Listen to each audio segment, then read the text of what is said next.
আসসালামু আলাইকুম ভাই। ওয়ালাইকুম সালাম। কিরে কেলে গাইছিস তে ক কি কবি? ভাই তিন ভাই মিলে তো গেছিলাম কুরবানি দিতাম, আজকে তো শেষ হাট, তুমি কি কুরবানি দিতা না? কইছিলাম 3 ভাই মিলে কুরবানি দিতাম, এখন তুমি কি কও? আমি কি কমু? শুনলাম সরকারি চাকরি করে আবার ঘুষকা। আবার শুনলাম তুই জানি বিলে টাকা লাগানি বাড়ানি করে আবার সুদ খাস। তুই সুদ খাস, হ্যাঁ ঘুষকা। কারণ তোর সাথে একখানে মিললে যদি আমি কুরবানি দিই তা আমার কুরবানি কি কবুল হইব? কবুল হইতো না, কারণ সম্পূর্ণ আমার জলে যাইব। জলে যাবো কেন ভাই? মানুষে কি কুরবানি ভাবে দিতাছে না? মাইসে তো দিতেই আছে, মাইসে দিলে কি হইব? এই কুরবানি কি কবুল হইতেছে না হইতেছে এটা কি জানে? এটা ভালো একটা মোল্লার কাছে গেলে পরামর্শ পাইলে বোঝা যায় যে এই টাকাটা কি ভালো কাজে গেছে, কুরবানির কি কবুল হইব না হইব না। তে ভাই চলেন যাই হুজুরের কাছ থেকে বুঝি গা, পরামর্শ লিখে হুজুরের কাছ থেকে। ভাই তো কথা ঠিক হয়েছে, তো চলো যাই হুজুরের কাছে, বুঝি হুজুর কি কয়। হ্যাঁ চল।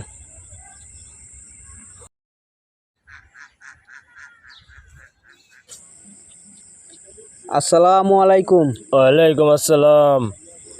হুজুর ভালো আছেন? আলহামদুলিল্লাহ। তো এতদিন পর কি মনে করে আইলা? হুজুর আইসলাম একটা ভালো একটা পরামর্শের জন্য, একটা পরামর্শ দেন। কি পরামর্শের জন্য? পরামর্শটা হলো আমরা 3 ভাই কুরবানি দিব। এখন হ্যাঁ সরকারি চাকরি করে, ঘুষ আবার সুদের ব্যবসা করে।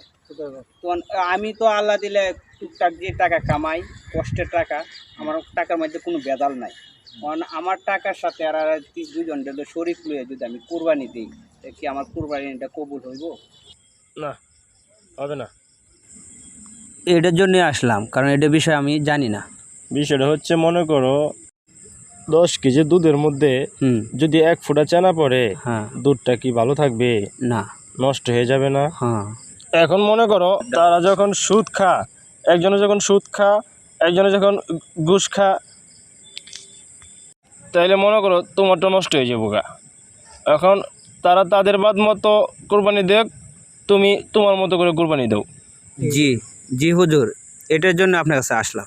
তাহলে হুজুর এখন কি করব? বাইরে কি বাদ দিয়ে দিব?